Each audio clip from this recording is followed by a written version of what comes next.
the Great Civil War of Lebanon. Yeah, in the 1970s. And what happened? Wat is er gebeurd? Israel was claiming a lot of land within the Palestinian region, right?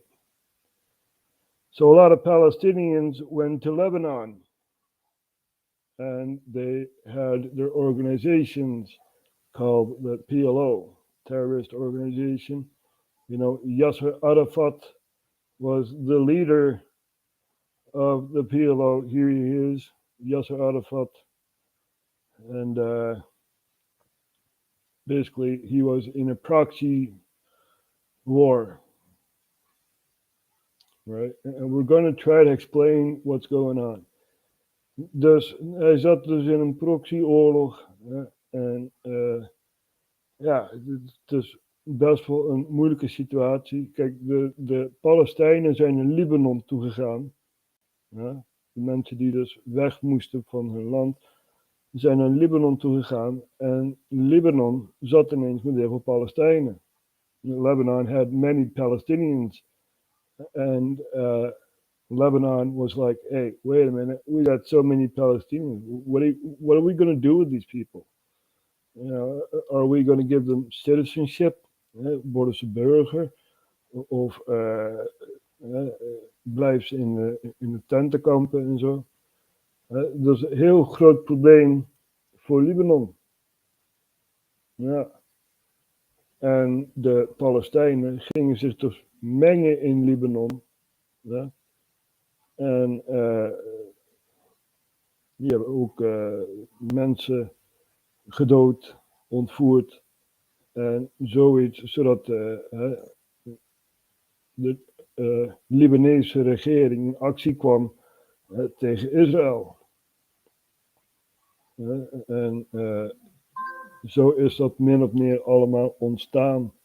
De haat tussen Israël en de Palestijnen. Ja. Maar feitelijk is het ook een proxyoorlog. It's a proxy war. Because Iran was involved with Hezbollah, right? And Syria was involved with the PLA, the Palestinian Liberation Army. You had PLO, Yasser Arafat, right? And you had the PLA, which was basically Hafez al-Assad, Hafez al-Assad, yeah. So that's basically what's happening, right? Wait, did something wrong there. Zo, dat was er allemaal aan de hand. En ja, we gaan eventjes, we're gonna watch, why did Syria invade Lebanon?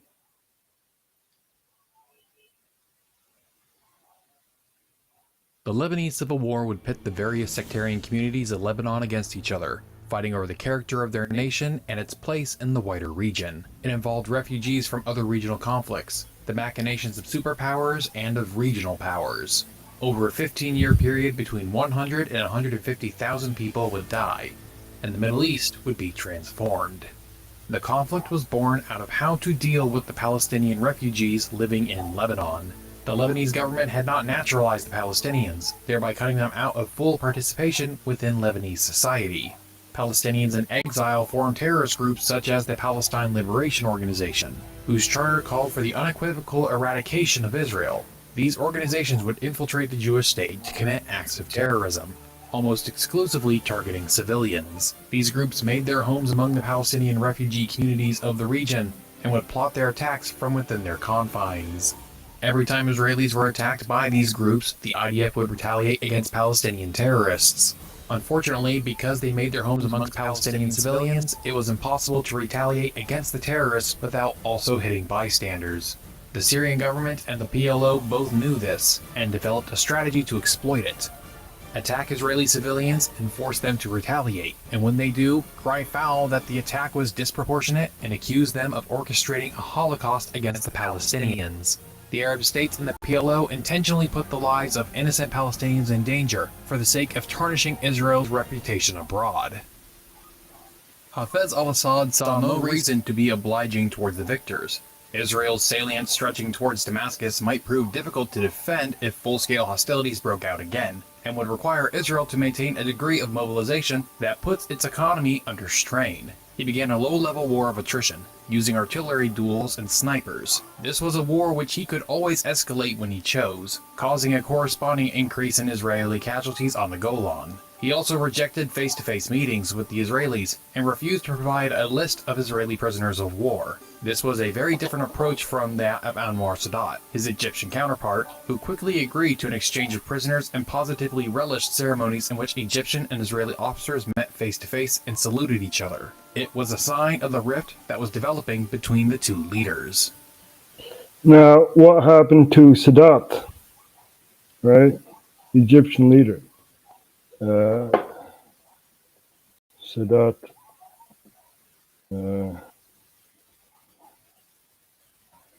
There you go. He was assassinated, right? So there you have some outside history of the Lebanon war, right? This is also a reason why he was assassinated. This tragic pattern resulted not only in the suffering of the Palestinians themselves, but also of their non-Palestinian neighbors in their host countries. It may be the case that the current Israeli policy of attacking Arab terrorist bases in southern Lebanon is another example of concentrating too much attention on preventing terrorist actions and too little attention on foiling terrorist purposes. The Israeli policy is certainly understandable on many grounds. In its support of an essentially benevolent Lebanese government, as well as the further estrangement of world opinion, are results of opinions into results of that may outweigh value into level of using that may outweigh the value of using that particular approach to the. You see, the problem is the Palestinians were mingling in the Lebanese people. Now, for an Israeli defense force guys, it's kind of hard to distinguish a Palestinian and who's Lebanese. So this is why the Palestinians aren't really as victims, because they used victims for their cause.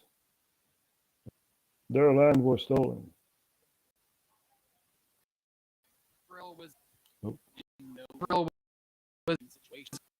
In a situation, if they continue to let the attacks happen and its property be allowing it to happen, and its property be destroyed, but inevitably hit by the Israeli state, international animosity would be delegitimized and more people are citizens.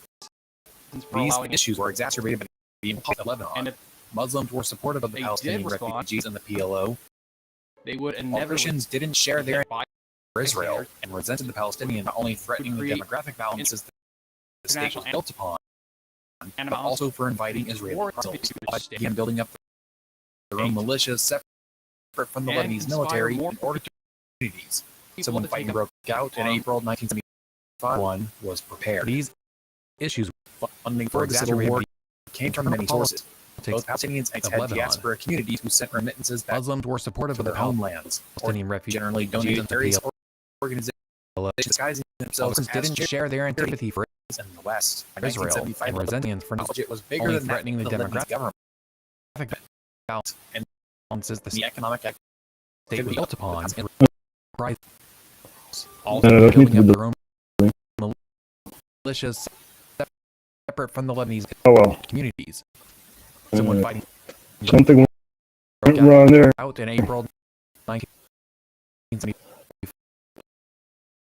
The Funding for the civil war came from many sources. Both the Palestinians and Maronites had diaspora communities who sent remittances back to their Yeah, homelands, wanted or to, generally donated to liberate various the organizations Palestinians, disguising themselves as charities in the West. give In back 1975, the land PLO's and stuff like budget that. was And, bigger than the Lebanese government, yeah, that's and how the you economic war. activity of the Palestinians. And this war is comparison to other war, which is in Ukraine, right?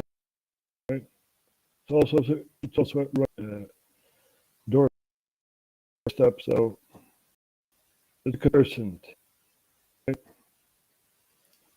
So this is what's happening. History is repeating itself, and we're going to look at Ron Paul to see if this works.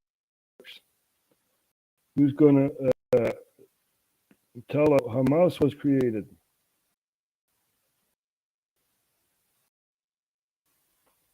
Let's see.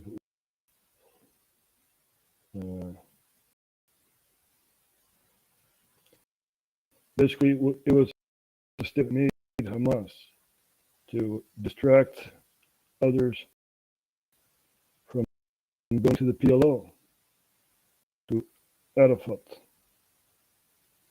This works.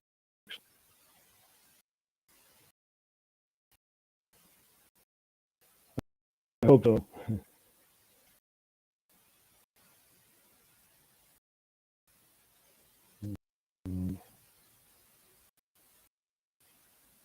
You got to love Ron Paul.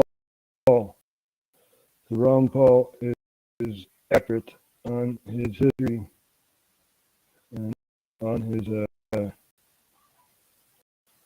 stance, whether it's the Fed foreign policy from the U.S. Lord is recognized. Yield to the gentleman, Mr. Paul. Gentleman is recognized for 2 minutes. For yielding, I consent to revise and extend my remarks. Without objection. Madam Speaker, in opposition to this resolution, not because I am taking my who the bad guys are and who the good guys are, but I'm looking at this more from the angle of being a United States citizen and an American, and solutions like this really do us great harm. In many ways, what's happening in the Middle East, and in particular with Gaza right now, both sides in a way, because we provide help and funding for both Arab and so we have world really, and especially now today, the weapons used to Lord is recognized. build And to the gentleman American funds, from especially Texas.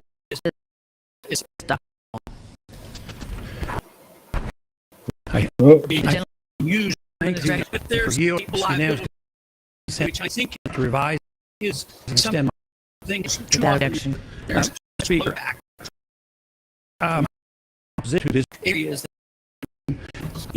that, not because history I am not Hamas sides was and picking who the bad guys are and who the good guys are, but Really I'm started with looking Israel. at this more from the angle Right. of being That's a what United States citizen, So American. Israel- Resolutions like this PLO. really do us great harm. Israel not one.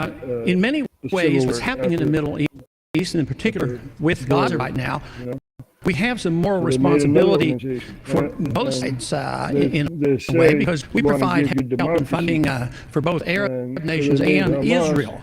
And so and we the definitely have a moral Palestinians responsibility, voted for especially Hamas. now today, the weapons being used You know, to the West Bank, you have kill so many Palestinians are American weapons. does And not have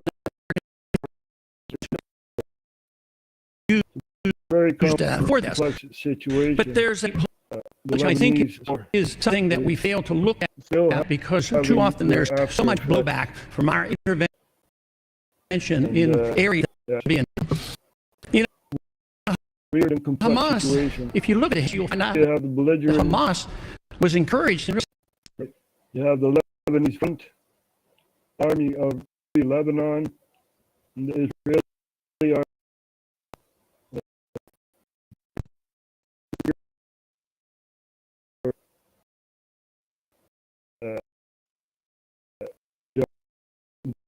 PLO, AF, Hezbollah, groups, and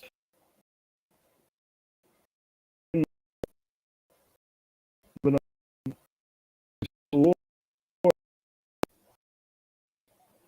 So basically what's happening.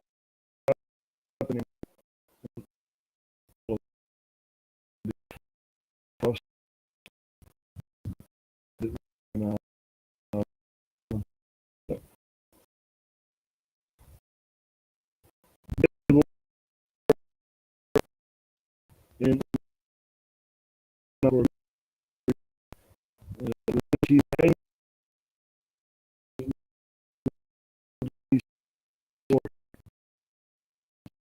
somewhere in the 7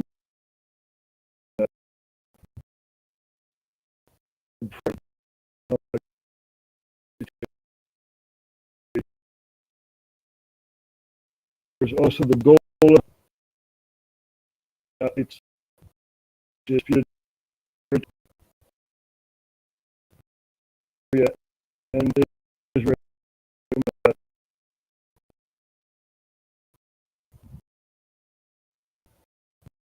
if we can do that.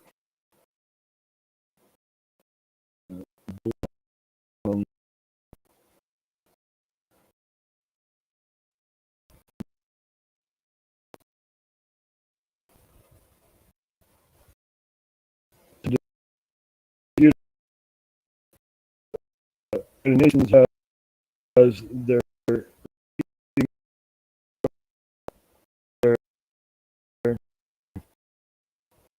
basically this part here. This the goal.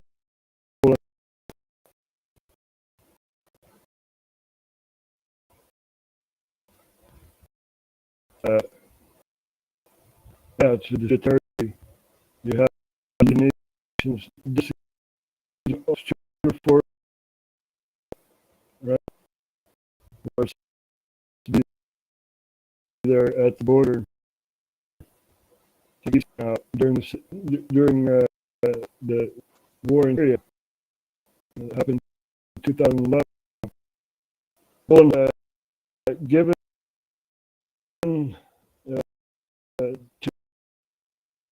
to Israel, it was one of the bad things he did, right?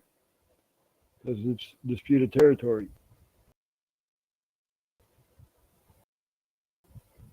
So, yeah, this is not going to be a long live stream because everything is not really working.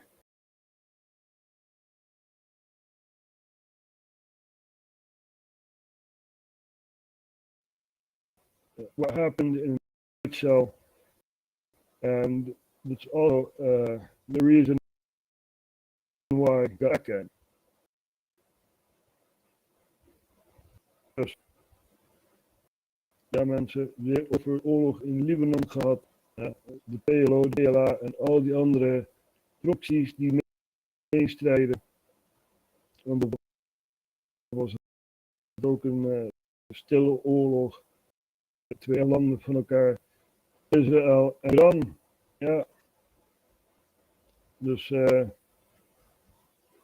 altijd wel interessant te weten wat er destijds gebeurde. Ja. Dus, en dit is dan gelijk met de oorlog in Oekraïne natuurlijk. Ja. Daar hou ik oog in dat Rusland steeds meer grond wint Oekraïne. En ja, ze hebben niet veel Oekraïners. Maar ja, ze krijgen er wel steun van de EU. Maar hoe lang nog, hè? Hoe lang nog? Turkije is de enigste land die zich neutraal houdt. Die is nog altijd van Russisch gas afhankelijk. Dus 90% van hun economie draait daarop. En ja, die zeggen van nee, we doen er niet aan mee met die sancties. Dus ja, en Hongarije gaat ook met de boeren. Heel wat geopolitiek mensen. We laten nog even Suriname zien. Nu weet je ook waar het ligt. Suriname. Zo. Daar begonnen we de uitzending mee. Dit is Suriname. This is in South America. And that's where we started the broadcast with. The president over there is, not helping his people are standing up, they're rising up, you know.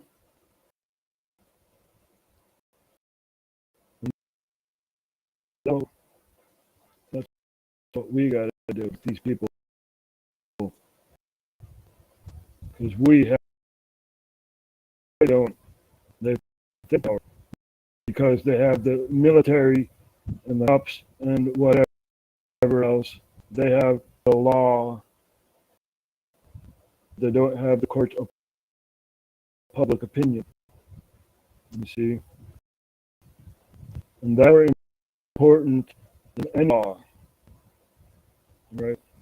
You don't have any rights. You have laws, and the law is not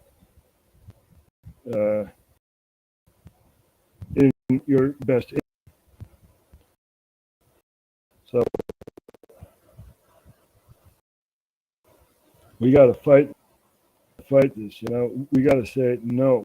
We got to draw the line in the sand. That's what the Netherlands did. No, we're not going to take this crap. You know, we're going to fight it against the world. So we've been busy on many shows. We've been on Canada, we've been in America, we've been even in Australia. So we've been very busy at RHTVLive. So I hope you guys look up the Lebanese Syrian war, right? Or the Lebanese Civil War. And if you want to understand something about the Middle East, very, very important to understand. Also Iran and Afghanistan, do your history on that, you know.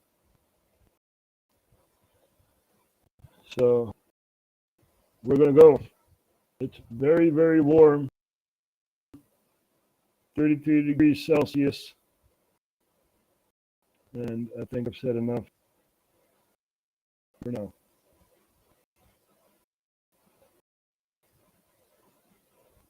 I hope the screen actually works.